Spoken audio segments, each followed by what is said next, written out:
Okay, right, well, good evening, welcome to the webinar. Thanks ever so much to Club Soda for hosting this. What a fantastic group Club Soda is. I'm going to be talking away for about an hour or so.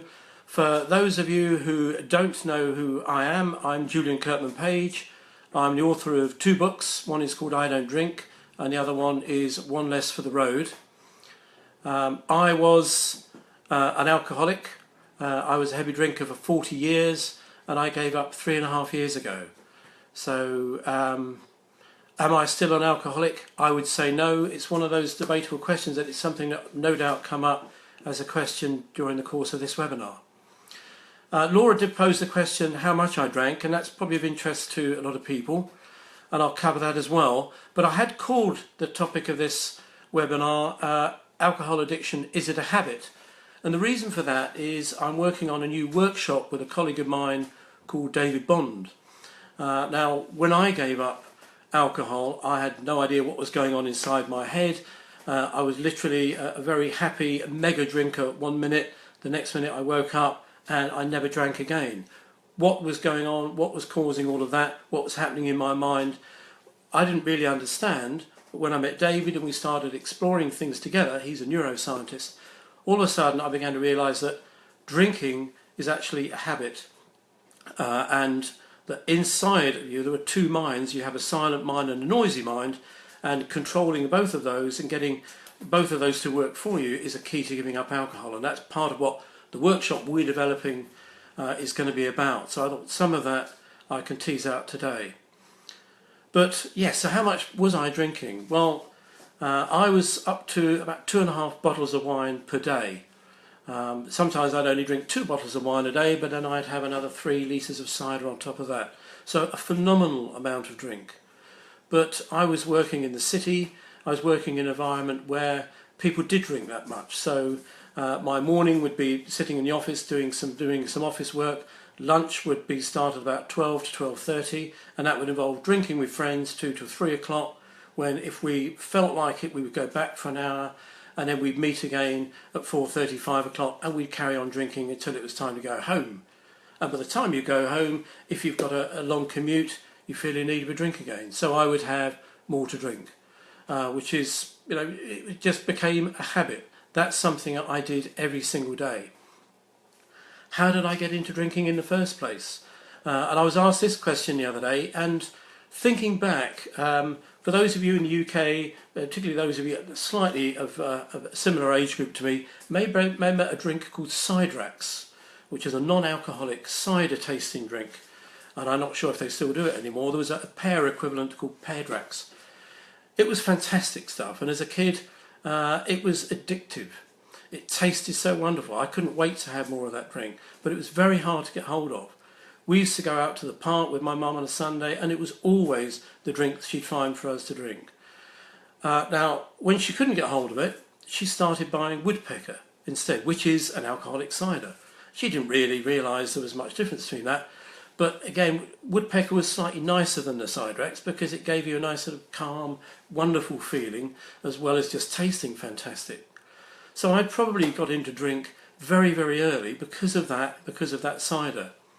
I don't remember, probably from about 8 till 14, drinking heavily or anything, but I certainly drank regularly, this cider stuff. And then when I was about 14, I was old enough to get in the local pub, particularly the local pub that was served me. And from there on, I drank every single day. And I would drink after school. I would even steal booze at lunchtime at school. And friends and I would go and find a local derelict house, and we'd go in there at lunchtime and get smashed and come back and sleep in the afternoon at school. I was lucky that this was in the early 70s when I could get away with that, because most of the teachers had spent lunchtime drinking as well. So it was that sort of environment I was in. Then, as I say, I got into the insurance industry, and forever really I've been involved in environments where drinking was part of my daily routine. It was a habit for me. I couldn't imagine life without alcohol, until the day I gave up.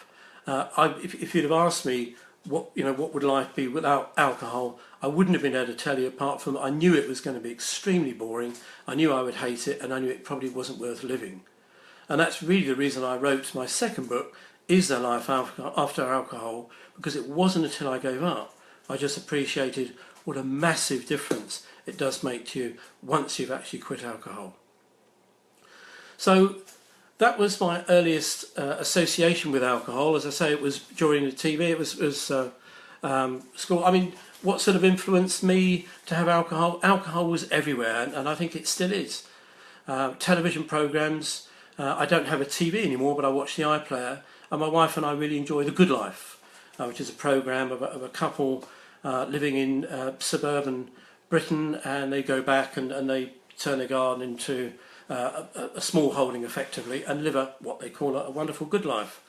Now we've been watching that, and even in the very first episode, Tom Good, the main character, goes to work with his colleague, and he meets them in their office, and they sit in their office, they're having coffee in the office at probably 9:30 in the morning, and they top the coffees up with gin. Now there's canned laughter in the background, but there's not even any canned laughter when they top the drinks up with gin. It's just seen as a thing to do. And that was the sort of environment, again, that I was brought up in. Drink was everywhere. My folks used to have dinner parties all the time. Everywhere was booze. It's very, very hard to escape, and all of that association. So at some stage, I then decided to give up. What made me give up? Well, I got extremely ill with drink, and I knew it was drink related, even though I was denying it was drink related. I had type 2 diabetes, which I didn't really realise at the time how serious a disease that is. I had high blood pressure, I had high cholesterol, and I was taking tablets for those, and I'd been on tablets for many, many years for those. I also had gout, and if you've had gout, you'll realise it's probably one of the most painful things you can ever have. My mother had it, and she related it to childbirth. She said it was even worse than childbirth. So obviously I can't do the comparison myself, but it was horrendously painful. And I was getting it in the knees as well as in the foot, and I was getting it in my hand as well. I used to wear a bandage on my hand, and I was becoming pretty well a cripple. I couldn't walk properly, I certainly couldn't run, and I couldn't ever imagine running again. And this is when I was in the early 50s.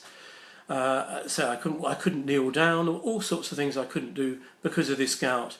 And it had turned into a sort of background arthritis type feeling. Extremely painful, always there, and something I didn't really want to live with. So I felt very old because of it, because there's things you can't do. I felt very decrepit, and I had all this illness. Now you'd have thought that would be enough to make me want to give up drink, but it wasn't. Then my mother died, and I didn't know that she was an alcoholic. When I picked up her death certificate, it said alcohol poisoning, and her liver had failed because of alcohol. And that was a real shock to me. I knew she was a drinker. She used to drink wine, and she used to drink champagne, and she used to drink a lot. And she'd had a lot of stress in her life, and we all put it down to that. But I didn't know that what she was really doing was having a bottle of vodka every night with my brother on top of everything else. And I only found that out after my brother died, and he also died of alcohol poisoning. Now I knew he was an alcoholic because he was what I would call an alcoholic. He was completely yellow, he had yellow eyes, he had, so jaundice. He was a total wreck, out of control, drinking first thing in the morning, drinking all day, and he was what I would have always epitomised as being an alcoholic. And he died, as I say, of alcohol poisoning as well. So you'd think, well, you've got for two great examples, plus all this illness as well, doesn't that make you want to give up alcohol? And it should have done. But no, it didn't. What did do is we moved to Selsey to be by the sea, which is where I am now. And it's a lovely environment. It's a long commute from London, but it's nice, it's seaside, and we're right on the seafront. And all of my new friends, all of a sudden, were old men.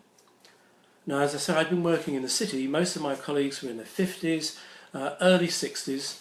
I didn't live much longer than that. I've got very few friends in the city who actually make it to retirement and go on and to actually enjoy any retirement. And you get in that mindset that tells you that your life is going to be over by the time you retire. All of a sudden, I've moved to Selsey, and there were all these 70, 80-year-olds, far, far fitter than I, and say, Julian, would you give me a hand down to the beach with my boat, and this sort of thing. And I was too decrepit to do that. And it was that suddenly made me realise I was wasting my life. I had a mindset that said to me, I was going to live till I was 57. I was 53 at the time, and my brother died at 56. If I live longer than him, that's really something. I've really achieved something. And that woke me up to start thinking I must start doing something about my drinking.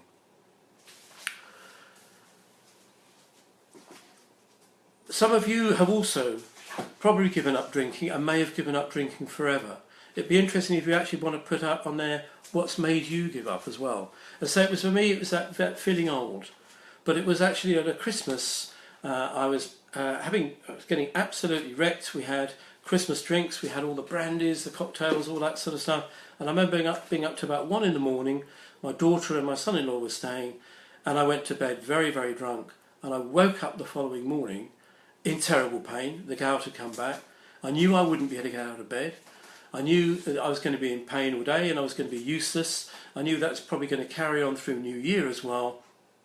And something inside of me said, enough's enough. No more for you. You're not drinking anymore. And I knew it was going to be forever. And I laid in bed and I looked and I thought to myself, okay, what do I need to do to make this forever? I hadn't read anyone else's books. I hadn't been in rehab. I hadn't done any of that sort of stuff. This was just me. And I developed the methodology that became my book, I Don't Drink, just laying there. I knew there was a voice in my head. Everyone has a voice in their head. Be interested how many of you have got that voice in their head. It's the voice, it's the running commentary that's with you all the time. It's the voice that if you're cutting down, you're trying to moderate. It's that voice that might be saying to you, why don't you give up drinking on Monday, because it's a weekend and it's fun to have a few drinks on the weekend. Why don't you do it next week? If you're doing a dry January, it's the voice that says, if you have a drink today, you can add a day on at the end of the month and it won't really matter. You can still say you did a month. It's that nagging thing that's always there and that drives you crazy. It's also the voice that can be on your side that can say, you can do this. You're a real achiever. You've got the willpower to do this. But the chances are we drink, that voice is there fighting you all the time. And it's that voice you have to shut up. And I had to work out a methodology for me that said, how do you shut that voice up? So how many of you listening in now can actually recognise that voice that gives you that doubt that says, I want to give up, but I'm not sure if I can. Because that's a voice you've got to get rid of. The other voice, which is your silent mind, as my friend David would describe it to me, is a voice you don't really hear. It's the you. He described it to me as when you sometimes get that feeling someone's walked over your grave. There's something inside you, which is your real inner self that you don't hear, but you occasionally feel. That's the thing that drives you. If you imagine you walk past and you knock a vase over, it's the thing that makes you reach out and get it. You don't have time to think, I'm going to catch that vase. You just snatch it back. It's the thing that really drives you, that's watching you all the time, looking after you. It's your guardian angel, you could say. It's that inner self that you need to really get behind you to say, I'm going to give up drink forever. And then it's really easy. And to do that, you've got to build up reasons within you. Say, I had to find that thing that said to me, I'm not going to die young. I want to live a lot younger. I want to live into my 90s and do all this sort of stuff. And I need to find a way of doing that. And I shut that voice up that was there nagging and giving me all the negative ways. And I managed to find that in the end. Would I go back to moderating? Someone asked if I moderated. And I know a lot of people in Club Soda do moderation, and when I follow some of the posts I can see some of the issues that people have. I never tried moderating consciously with a view to, I'm going to give up drinking. It was, I know my drinking's, if I'd got wrecked on a Friday night, for example, on the Saturday I would moderate my drinking, but by Sunday I'd convinced myself I could drink, I'm okay, and I'd be back to where I was again. So I never really moderated. There were times when I didn't drink. I was a teacher for a while. Interestingly enough, I didn't finish the teaching course. For those of you who've done teaching will know how hard teaching is. I didn't finish the course. And the reason for that is because I was drinking. So I was getting home every night on the course. Instead of doing 3 hours lesson planning, I was doing an hour's lesson planning and 3 hours drinking, celebrating the fact that I'd been to school that day and I hadn't drunk during the day. So I didn't really give myself a chance to become an effective teacher. So, but there were times when I was teaching that I didn't drink. I took the kids away, for example, to the Isle of Wight for 3 days. And I made the obvious decision that I'm going to be looking after children. There's no way I'm going to go and drink. And funny enough, I didn't want to drink when I was with them. I didn't feel stressed or anything else. There was no way was myself going to be, dragging me. No way that voice in the head was going to be saying, go on, have a drink. Those kids will be right for a while. It just disappeared. It wasn't there. So something inside me was saying, you don't drink with children. And I never did. It was only in the evenings when I was teaching. But that's the only real moderation I've done. I've never tried Dry January. I've been the sort of person you don't want as a friend if you're doing Dry January, because I'm the person who say, come on, let's have a drink today and add another day on at the end of the month. And so many friends I've got who've tried it and failed when they met me. So I was a real utter nightmare when it came to that. But I do know with any sort of moderation that you're always looking at that next drink. Because even on those days, as I say, I woke up hungover and thought, I'm not going to drink today. I'd be thinking, yeah, but I can reward myself tomorrow. I'll go and buy some wine now, put it in the fridge, and I'll know it's there for me at the end of today. And I know people, when they moderate, a lot of people have said to me, who've read my book, come back and said, you're quite right. We look at, even if you're doing a dry month, you look at the end of the month and you know what you're going to be drinking. So you build up to that moment. And I think that is the real problem with moderating. If you can do it, fantastic. Absolutely hat off to you. But if you can't, then the only way really of doing things is about forever. What have we got? A question down here. What about the reaction of others who knew you as a drinker? What's it been like and how do you deal with it? Two sets of people really. The crowd I drink or meet with in London, a lot of them are heavy drinkers, but they're business people, and I still meet with them every day. And in fact, the day after I gave up, I had a business meeting and I had to meet with some people who drank. Now that day I made an excuse. I said I wasn't feeling very well, I was just going to be off the booze, I was just going to have some water. And they understood that because I wasn't very well. But you can't keep using that same excuse. And there are people that I now go and I meet on a regular basis, and I know Laura's met one of them called Roger, who got absolutely paralytic in front of the two of us. And a Roger of the world, someone who doesn't accept the fact that you don't drink, who thinks you're now boring and everything else, while they're becoming boring, you have to decide how often you're going to see them. And I don't see Roger that often anymore. When I do, I might stay with him for an hour. As soon as he starts repeating himself and becoming drunk, I walk away. So I have, to an extent, changed some of the people I have a relationship with because they're drinkers. And they're boring drinkers. And I'll stay with them until it becomes boring, and then I'll go and do something else. Would I want to go to a party, an all-night party, full of drunks and drink and things like that? I might love to go to the party, and I might want to leave at 9:30 and go and do something else. I might want to take some mates out, and I'll say, look, guys, we'll go out, I'll drive. So, we'll go out, I won't come out with you as often as we do, but I'll be the driver. And you can create a relationship with people like that. So you can be the good guy. People will quickly realise that you're not the bore. They realise that just because you've given up drink, it doesn't mean you can't have as much fun. In fact, you can have more fun. They'll also realise that maybe they don't want to drink as much because they can see you having fun. They can see you not drinking. They can see you being sensible and knowing what's going on. And they might think, that guy's got it right. He's got something here.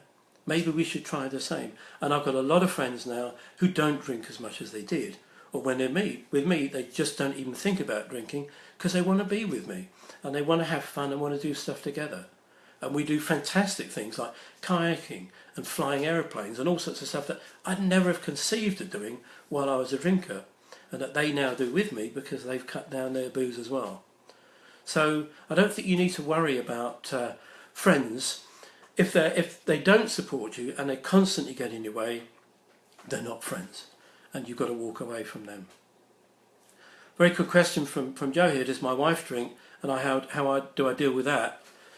My wife, when I first met her, drank as much as me, but she was keeping up with me, and it was purely because of me.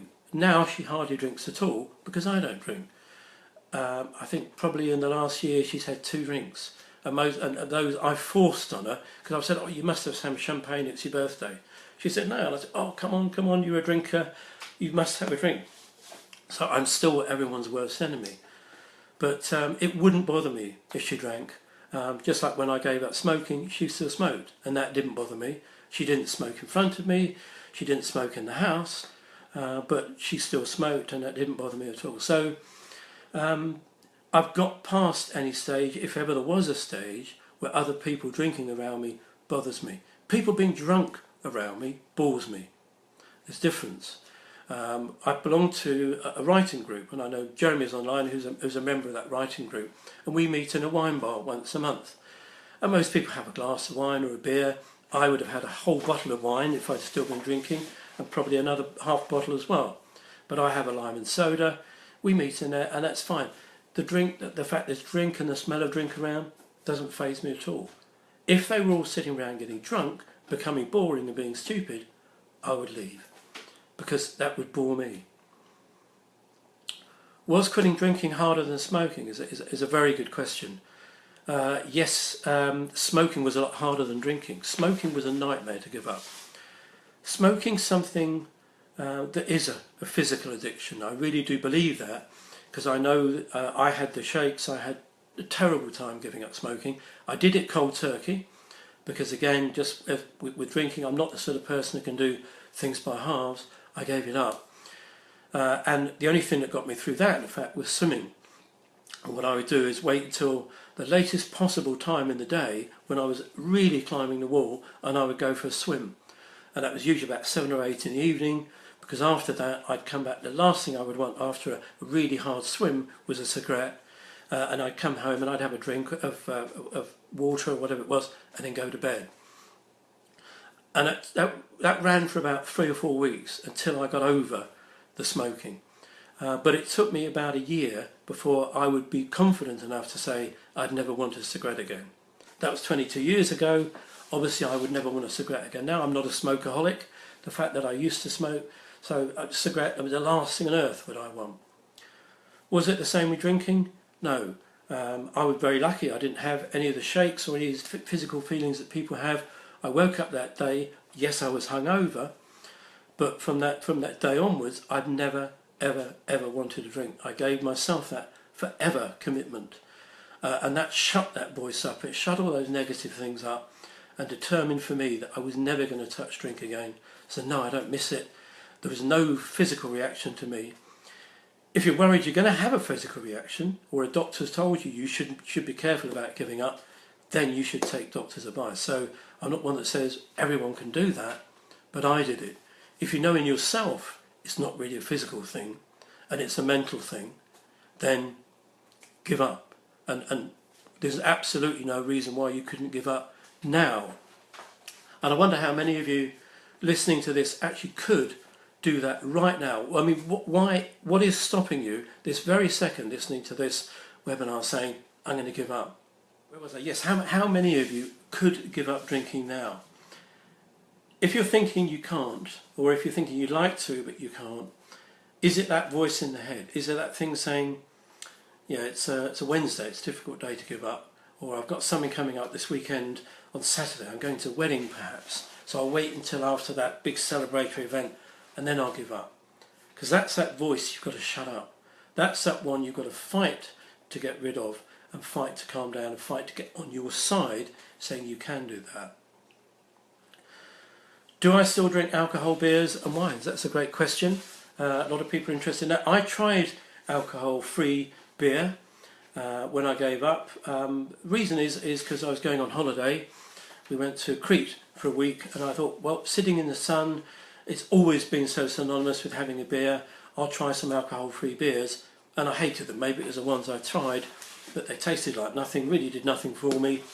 And I think if I'm going to be drinking something non-alcoholic, I'd rather have something I like a fruit juice or a water or a lime and soda or something like that. So I don't decry them. I don't think there's any problem with them. I just don't drink them because I don't like them. I don't like the taste of alcohol-free wine. I do like the taste of virgin colada. I've tried a couple of those, that's very nice, but you can only have so many of them before you feel a bit sick. I think the problem with things like alcohol-free beers is if you're using them as a pure substitute. So if you're just having them instead of I'm going to have 10 of them in the evening instead of the 10 beers I'd have had, you're still focusing your mind around drink, an alcoholic drink. You're substituting, but your mind is still saying, I can reward myself because I'm not having the actual booze, the actual alcohol, but I'm still having my 10 beers. That, I think, is an issue, because then you're not really curing yourself. I think you've got to be able to get away from all of that, and the alcohol-free drinks are just nice soft drinks. They happen to taste like beer tasted a bit, or tasted like wine. So do you think it's possible to start depending on alcohol-free beers and wine? I think, as I've said there, I think you can become dependent on them. Just become another addiction. I've got another friend who gave up booze 10 years ago, and he started drinking Coke, and he was on 10 pints of Coke a day, and he ended up looking like Mr. Christmas. And if he's on this, I can't see if he's listening, but Richard, you know who you are. He did look like Santa. He was huge because he was drinking so much sugar, so much sugary stuff. And he became addicted to Coke. He's now weaning himself off the Coke after 10 years of drinking this stuff. So he was addicted to that. So that just became another issue. I think water's a lot better. But Jill's asked, did I put on weight after stopping drinking? Actually, no. I lost a lot of weight. I lost 2 stone very quickly. So I was very lucky. I was very overweight, mind you, because I was drinking a lot. And I think I worked out I was drinking the equivalent of about 12 burgers a day on top of the food. Huge amount of calories and alcohol, which again you're not really aware of. I mean, you look at a bottle of vodka and it looks like water. You can't imagine that that's full of calories and making you fat, but of course it is. So yes, I lost a lot of weight. Did I give up sugary foods and things like that? Well, funny enough, I never ate biscuits, I never ate chocolate, I didn't eat sweets when I was a drinker, because I was getting all my sugar and booze. As soon as I gave up, I became a sweetaholic. I started having chocolate, and I started being addicted to treacle puddings. Every single evening I would have one of those little treacle puddings that comes in a black pot, and couldn't really enjoy the rest of the day unless I had one of those after dinner. Funny enough, a friend of mine, Dan Jones, who's put a self-hypnosis track together which goes with my book, which I know a lot of people have used. I actually wanted to find out a bit more about hypnosis because I didn't use it when I gave up. And he and I met, and we produced a video which is available on my website of me being hypnotised by him, because I didn't know if I could be. And the only thing I could think of giving up, because I'd given up just about everything else there is, including meat, is the treacle puddings. And he did this little influence on me, going to give up the treacle puddings. That was October 18 months ago, and I've never had one since. So it obviously worked, and I'm probably now half a stone overweight. So I put on a bit of weight with chocolates and things like that, but I do a huge amount of exercise because I have all this extra time. So that gets it. So Dan, I see is watching. How did I know when I'd cracked it and I'd given up forever? One of the things I had, and one of the things I came my methodology was a star chart. Here's a copy of mine which I'll hold up. So that's just an ordinary calendar that I found, and I started sticking a star on every day because I knew I'm the sort of person that is driven very well by rewards. I've always liked a pat on the back. Probably one of the reasons I'm a salesman is because I like making a sale and having an audience and all that sort of stuff. People say, yeah, well done, well done. And I thought I'd reward myself with a star chart, which is something I did when I gave up smoking. Once I got to a week, I knew that was more than I'd gone without drink for probably 40 years, which is incredible. Even being in hospital, once I was having drinks smuggled in. So that was a huge achievement. Once I got past that first weekend, I knew that was a huge achievement. Once I got past that month, I knew it was forever, it really would be forever, because I knew I'd beaten that 1 month, that dry month thing that people do, the dry January. I knew I was into a realm that none of my friends, apart from those who didn't drink, and I didn't really know anyone who didn't drink, had ever achieved. And I knew there was no coming back from that, because what's the point of doing just over a month and then going back to drinking if you don't really want to drink again? And so I knew then that I would never drink again. And obviously, as I say, never have and never wanted to, which is fantastic. So someone here is saying, I've got 57 sober days and don't feel I'm missing out, which is fantastic, but finding it hard to celebrate because I relapsed so many times before. How do you shake off past shame and trust yourself you're going to do it? If you've got that, for the young lady there, if you've got that feeling inside you that you're going to do this thing forever, the fact you've failed countless times before doesn't matter. It's irrelevant. The fact you're doing it again this time, you've got to believe in yourself. This time it is forever. Why should you fail this time? Don't let the negative waves come in, because that opens the door for that voice in your head. That's the voice that says, oh, you failed before. So if you fail this time, you can always keep trying. Don't try again. There's I was actually on a live link with a chap yesterday in LA, and we were talking about a motto I put in one of my books called Think Army. And he said, why do I have this Think Army? And when I was in the TA, the Territorial Army, for a while, it was fantastic. They completely change you as a person. They make you do things you could never believe you could do before. They take raw recruits like I was, and they stand 5 of you together next to a raging Torrington River, and they give you some ropes and planks and some barrels, and they say, you've got to get across this river, and if you don't, you're going to have a 20-mile run each. And you've never done any of this sort of stuff before, but you do it because you work as a team, and that team can be just you working with those other guys and saying, who's the best at this, who's the best at that, who's done anything like this before. You put your heads together and you get there and you do it, and you think, you know, this army stuff makes you do anything, and it really can make you do anything. It's fantastic. So the motto, Think Army, is great. And the chap I was talking to yesterday said he'd also had a motto like that, which he'd heard, which they use in the Marines in America, which is, don't ring the bell. And what that is, when you're on the Marine course, you can get out of that any time you want. If you don't want to be a Marine and you think this is too hard for me, and you ring this bell and that's it, you're chucked off the course. And no one ever rings that bell, because if you ring that bell, for them, there's no going back. You can't go back on that course, that's it. So you don't ring the bell. And I think they're great. So if you've got that in you, it doesn't matter you failed before, this time, don't ring the bell. Make sure you get there. Shut that voice up. Do whatever it takes. Read whatever it takes. Talk to others. Find others. Club Soda is fantastic for that. But get that support. But don't get into that mindset that you can do it again, because that will allow that to happen to you, and you will do it again. So make it forever, because forever's easy. And once you really do determine forever, it really is easy, because you find this freedom. And freedom's a word that keeps coming up time and time again. How many of you listening who've given up have that sense of freedom? That there's something missing in your life that was nagging, that was doubting, that was whatever. I got that, and I got that. I noticed it within a week. I actually said to my wife, you know, darling, there's something missing. I can't think what it is, but there's something missing in my life. I feel fantastic, and I can't understand what it is. And when I put my mind to it, it was that voice. It was that planning, every day, planning drink.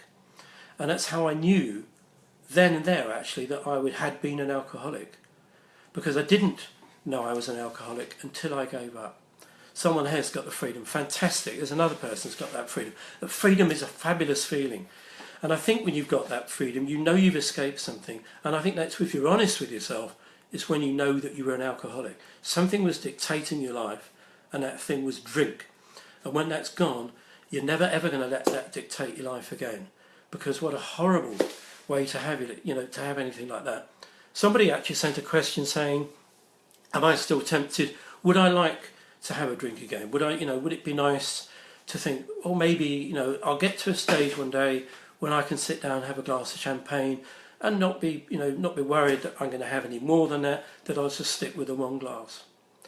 And I thought long and hard about that, because, yes, if you'd asked me before I gave up, would I worry about that? That's the sort of thing I worried about all the time, is what about that wedding? What about this? It's going to be really so difficult. Well, now, I'd like you to try doing it as well. Picture Your favourite glass of wine? For mine it would be a glass of Sancerre. Some tea's just arrived, as opposed to the Sancerre. Thank you very much, Di. A glass of Sancerre would be ice cold. I could pick it up, I could smell it, it would absolutely smell fantastic. Would I want to drink it? No. Not because I don't think I like the taste, because I would. Because I know it would be doing something to me, no matter how little, be doing something to my mind that wouldn't be what I want my mind to be. It would change me, because that's what drink does. It would induce chemicals that I can get elsewhere and all that sort of thing. So why would I let myself go back to being, even to that one glass, to be beholden to that one glass, think, no, I just don't want it. Because that one glass, I wouldn't want to drive that day. I'd feel awkward about that. I certainly wouldn't be able to get any stars on the star chart and that sort of thing. I would know that I'd failed. So someone else is saying exactly what that's what I think. Yes, exactly. So why do it? Why risk it? And it's not a case of risk. Why even want to do it? So no, I won't ever be tempted to drink again, because nothing would. The most horrendous things could happen in my life, and I know I wouldn't drink again. I could lose members of my family, and I know I wouldn't drink again. I could win millions and millions of pounds, and I know I wouldn't drink again, because I can get all of those pleasures and all those sensations elsewhere. Somebody has asked about stress. They use alcohol. It's a lady who wrote in, she said she uses alcohol to release stress or tension. And a lot of people do that. I remember I got stressed out, and you think, oh, stressful day at work, I'll reward myself with a nice glass of wine or a nice pint of beer. And that's a habit, again, that you get into. You get into a self-belief that it helps with stress, because alcohol doesn't help with stress. What it might do is calm you for a very, very brief period, because the very act of picking up that drink and drinking it and going, oh, I feel better now, can all relate to that. How many of you can relate to that? That relaxation, that nice feeling. I'll do it now with a sip of water. That's great. Didn't have to be alcoholic. It can induce the same extent. All the alcohol is doing is releasing chemicals in your brain. You can get the same thing by stroking a cat. If you feel stressed up, go and scream. That's fantastic for you. Shout and scream in a room. You come out feeling fabulous. You can do that by laughing. Watch a funny film, read a funny book, tell a joke. Laugh at somebody, laugh with somebody, hug somebody. They're all things that induce those same happiness chemicals and have the same impact that that glass of wine or that glass of beer will do. The best thing about it is there's no after effect, and you can go on and go on. You can never over laugh. You can never over hug somebody. You can perhaps over stroke a cat because the poor thing you hurt it. But you know, unlike drink, you can keep doing all these sort of things. Joe's asked, did I have the sugar craving? Did it stop eventually? I've cut down on the sugar. My diet has changed actually quite dramatically since I gave up. And for various reasons. I used to be a meat eater. I didn't really eat much meat in the way of steaks and things like that, never did, and that was probably an upbringing thing. But I used to eat sausages, and I'd have told you I was addicted to sausages. I had sausages every night, 6 sausages, 6 big Walls bangers and things like that. And I used to barbecue every night, because my wife wouldn't let me use her oven, because she's a vegetarian. So I'd be out and I'd be barbecuing. And one of the things I gave up, and I decided that day I gave up, was barbecuing, because I thought that would be so hard, being out there in that nice environment without having a drink, because it won't feel the same and it won't be right. And that's a bit like giving up some friends perhaps. So I decided not to barbecue again. First thing my wife said was, you can forget using my oven for your sausages. So I decided to have a try of her food, vegetarian muck. What I found out was that vegetarian food's fantastic, and what my wife cooks is unbelievable. And there's a recipe on my website of one of the things she cooks, and some people have asked for some of the other dishes as well. So she cooks fantastic food. 3.5 years I've had no meat, no intention of having any meat, but that's the one thing really that I had to give up. And I say I got involved in the sugars. Dan thankfully cured me of the treacle pudding syndrome. But no, I mean, I don't eat sweets and things anymore. If I'm a little bit overweight, it's probably because I eat a lot. As a vegetarian, you do tend to eat a lot, and I have a lot of food. I eat a lot of cheese. I like milk and things like that. But so if I didn't exercise, I probably would be fairly big. But I do a huge amount of exercise. Someone's asked, how is the naughty cat? I was hoping the cat was going to come in. You've obviously seen the video where the cat attacks me. She's actually a stray, the poor little darling that found us and adopted us, and she's still got a wild side. So I still get blood injuries. I've got a major cut on my leg, which I got this morning, thanks to her, but so what? She's worth it. Laura's asking, did I have blood tests or liver tests after I stopped? Yes, I've actually had blood tests since because I still was being tested for the diabetes. So for the first 2 years afterwards, they were still checking me regularly to see if I had type 2 diabetes. And even though I was then told it had gone and it had completely resolved itself, they insisted on keeping me on their database. It was about 6 months ago that the local surgery changed and they got a specialist nurse in who's a diabetes specialist. And she tested me and she said, I don't know why you're on this database. She said, you don't have diabetes. You resolved it. It has gone away. She said, it's incredible, but yours has completely gone. And she actually wrote to the NHS and had me taken off their database because she wasn't able to do it. So yes, you can cure type 2 diabetes, and some of that would have been losing some of the weight, maybe changing the diet, but certainly the booze had a major impact on that. So that's gone. The other things I had, the high blood pressure has gone away, the high cholesterol has gone away, the gout I've never ever had back, which is absolutely fantastic. Can I run and do all those things? Yes, I can. I now do kayaking, I go swimming every single day, we walk and we cycle everywhere, we hardly ever drive. I do karate 2 hours a week, which is really high impact stuff. And when you think I couldn't even walk, and certainly couldn't walk barefoot, running around for 2 hours in a gym, doing high exercise stuff and kicking and fighting and that, is incredible that I'm able to do that. And there are things that, for example, is something that I wanted to do as a kid and never did because I was too busy drinking. I don't know how many of you have got things that you wanted to do when you were young, but you never really got round to doing. And in One Less for the Road, in that book, I talk about some of those things, some of the lost opportunities, not with a view to looking back and thinking, if only, but with a view to thinking, these are things I'll just kill that. These are things I want to do now that I didn't do when I was young because drink was in the way. And karate was one of those. I remember always thinking, wouldn't it be fantastic to be a black belt?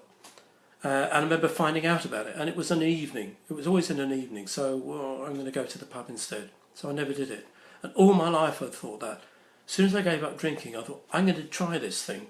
I'm going to try karate and see if it's for me. And it's fabulous, the extra confidence it gives you and all that sort of stuff. So there's that, as well as many other things. I now write regularly. I do all sorts of things.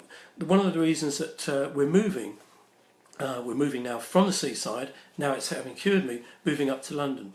2 reasons. One, I want to be with my grandchildren. I've got one who's 2 years old, one who's due in September, nice little girl.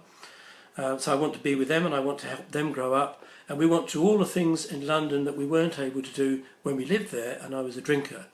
So we want to join lots of societies, geological society, all the things that can expand our minds. We want to do more travelling, see more stuff, because you get all that extra time on your hands when you give up.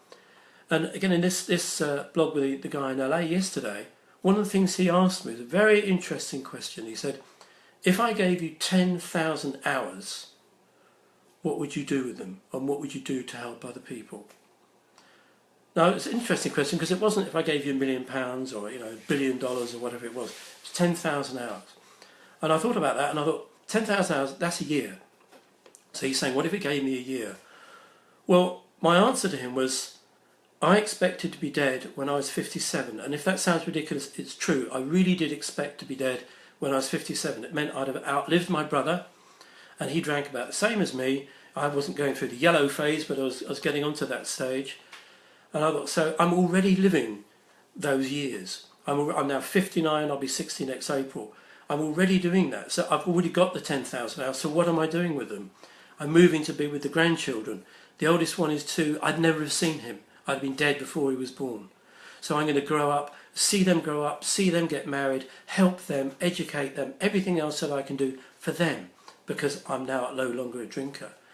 I'm going to do a lot more in terms of books, workshops and things like that to help other people not drink as well, because not just for my own pleasure, but the pleasure I get of getting a letter from somebody or hearing from somebody who says, Julian, I've read your book and I don't drink anymore, and thanks for changing my life. The buzz that gives me is incredible. My whole life's worth living just for one of those notes, because it is such a fantastic feeling. And I know Laura gets that all the time with Club Soda, helping people. It's fantastic. So that's something I want to do, and I want to carry on doing forever. You know, couldn't you just kill a phone? I turned it off so it wouldn't ring, but there we go. There's obviously people trying to get hold of me. Someone said, is there nothing I miss? The only thing I did miss is the sausages. I don't miss them anymore because I'm now vegetarian and I've found fantastic food. Someone is saying, I'm struggling here with lifestyle change. So much needs to change me in order for me to give up. Okay, what I would say there is so much needs to change. Take things one at a time. Sit back, make a list. I'm very good at making lists, and in my books I talk about making lists. What is it you're trying to achieve? What is it that really, really needs to change? Because the only thing that needs to change is you inside. If you change that mindset and you said, now that you're going to give up forever, you've already changed. So what else is it that needs to change?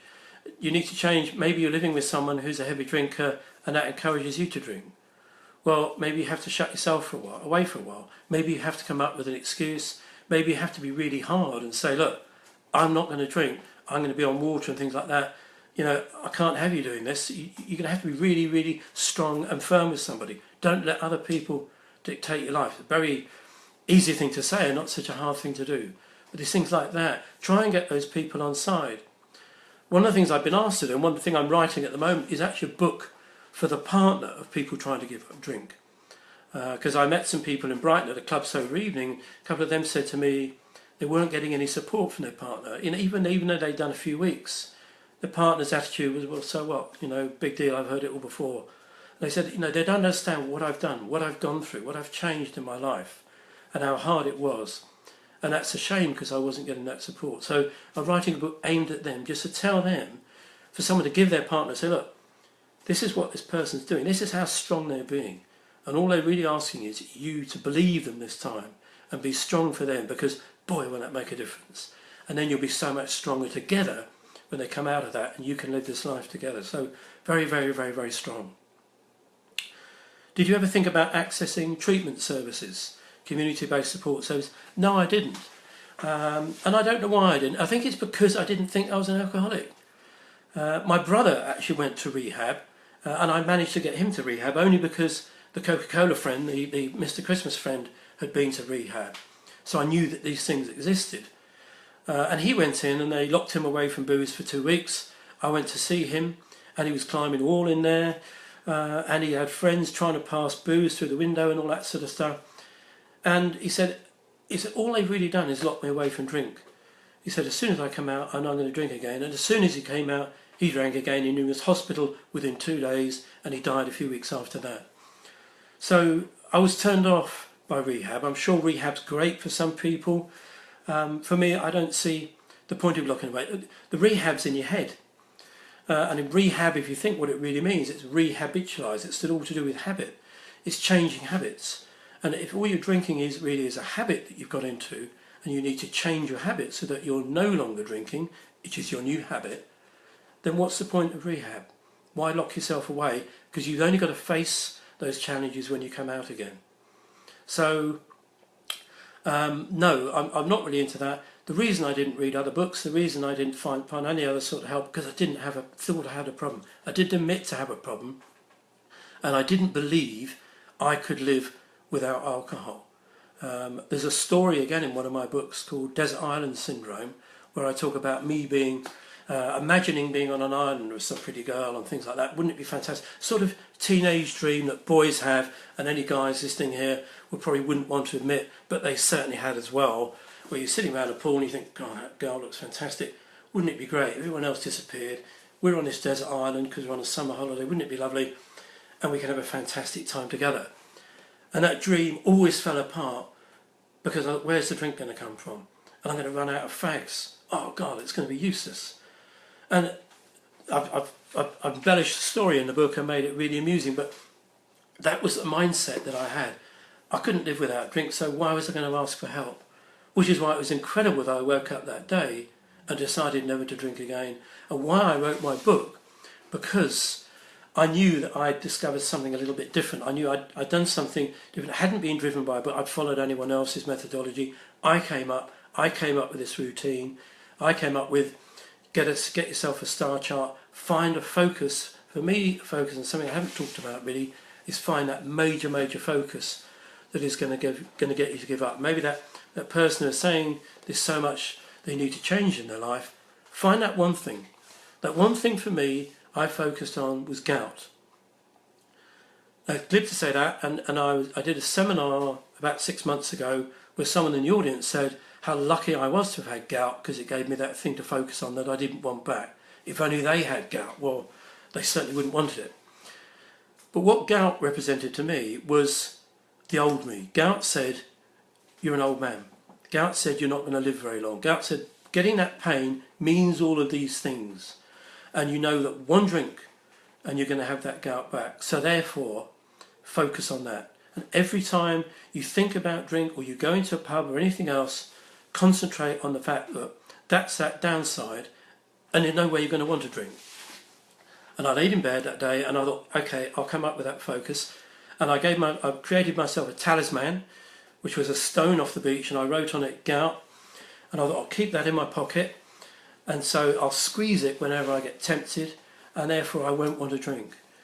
And in fact, I never had to use that stone because just having gone through that mental process made me so much stronger inside, because I was always focusing on that, don't want to be that person, as opposed to, I'm missing that drink, or wouldn't it be lovely to have a pint like that guy? Because if I'd seen that pint, the first thing I thought was, I've been there, I've done that, I don't want to do that. And been there, done that is another thing that I came up with in my book as well, that whole been there, done that methodology, which comes in very well. Someone says, do you enjoy evenings out with people who are drinking while you aren't? Yes, I do, because I have been there, done that. If I'm out with people and we're all sitting around and they're drinking wine and I'm not, well, I've been that person who's had all that wine. I've done all these sorts of things. I've enjoyed all of that. I loved drinking. I really did love drinking, but I've done it. And now I don't drink, and I love not drinking even more. So I've been there and done it, and it's nice to have that knowledge. And I wrote a lot of stories for myself, which became a book of memoirs, actually, about drinking stories, to really get some of that mindset really working for myself. I've been there, and I've been a drunk, and I had great fun. I've done stupid things because of it. I've ridden on the back of trains, and literally if I'd have plummeted, I'd have been dead. I've been through the Merstham Tunnel, which comes down from London, hanging on in the ice on the back of a train, having broken out the back carriage with my brother, both screaming, and the train was doing 100 as it went through the tunnel. Mad stuff when I was drunk. But I look back and laugh at those, thinking, wow, I did that. Never going to do that again. It's fantastic, but I've been there and done it. So it is easy for me to be in the company of others because I can relax. I've been there, I've done that. I'm not craving anything anymore from any of that sort of stuff. You've done it. You yourself, you've listened, you've been drunk. All of you listening to this have been drunk, far too drunk. So why do you want to do that again? You've done it. So, it's easier to actually think through that when you take that sort of mindset. Did my wife ever ask me to stop constantly? Yes. She used to call me an alcoholic. She's the only one that ever said that. She used that term. I always took it as being used derogatorily as opposed to seriously. I never thought she really meant it, because does she really know what an alcoholic is? Because I didn't. So yes, she used to use it, and she used to ask me to stop drinking, and I didn't. And what I didn't realise until I gave up drinking is that she would probably have left me had I not given up drinking. She was certainly making plans for the fact that I wasn't going to live much longer, which is an awful thing to put somebody through. And again, in one of my books, I have a chapter there where I ask you two things. I ask you, look at yourself now. Could you live with yourself? I ask you to imagine yourself as your partner sees you and lives with you. Could you live with yourself? And that's from everything from falling asleep in front of the TV, broken promises, coming home late, lying, all this sort of stuff. Could you live with that person, or would you hate that person, even no matter how much you love them? And that's something that gets people thinking. But also, what is it like for your partner? What do you want to say? What's your legacy going to be? Do you want to be the person who dies early and it says to their children, sorry I weren't around to see my grandkids because I wasn't here, and actually it was my own fault because I've drunk myself to death? So that's a horrible chapter, and I base that one around my brother, because after he died, it wasn't long after actually, his two children, he was estranged from his children when they were young. His wife took them back to America because of his drinking, basically. But they managed to get in touch with my family through the power of Facebook and this sort of thing. And they got in touch with me and said, Uncle Julian, we're trying to get hold of Paul, our dad. Where is he? Because, we found you, but we can't find him. And I had to tell them that he died and that he drunk himself to death. And that was horrible. So he never even knew that they now have children and that they're very happy and that they've actually spent their life trying to find him. What an awful thing. So, if you can't find a real reason to give up because you don't have a gout and you don't have anything else, think about others in your life. Think about what life would be like for them without you, because they'll miss you. Because I miss my brother every day. I miss my mum. I wish she was here to see my grandkids. I wish she was here to share all of that. She's the same age as the Queen. There's no reason why she couldn't still be alive. And she died years ago. So, yeah, you've got to think of those sorts of things. If that's not a big enough driver, what the hell is? I mean, why not give up now? You've got to wake up to these sort of things. So, there's a whole huge amount that can help you focus, find that point of focus so that you give up, and you give up forever. We're coming up to an hour. So we need to come a bit of a close. I hope you found this useful. If you have and you feed that back to Laura, I'm very, very happy to do this anytime that anyone feels fit. I'm happy that if you want a more structured, I've tried to cover a lot of ground in this webinar. And I'm happy to take very specific questions. I'm also happy to answer any of your questions as well. If you want to write to me on my website, www.idon'tdrink.net, I'll always come back to people. So I'm always happy to take questions and help as well. So one of my missions is to get as most out of my life now I've got free of alcohol, but the other is to help other people, because I get so much pleasure from that, and just hearing others. It's just fantastic. And if anyone comes and pats me on the back, you wouldn't believe how wonderful I feel. So I'm going to sign off, if that's okay, Laura. I want to thank Club Soda actually for existing and for hosting this. I'll kill that phone again unless it is Laura trying to get hold of me. But I'll finish now and look forward to talking to you all one way or another on Club Soda. Good evening.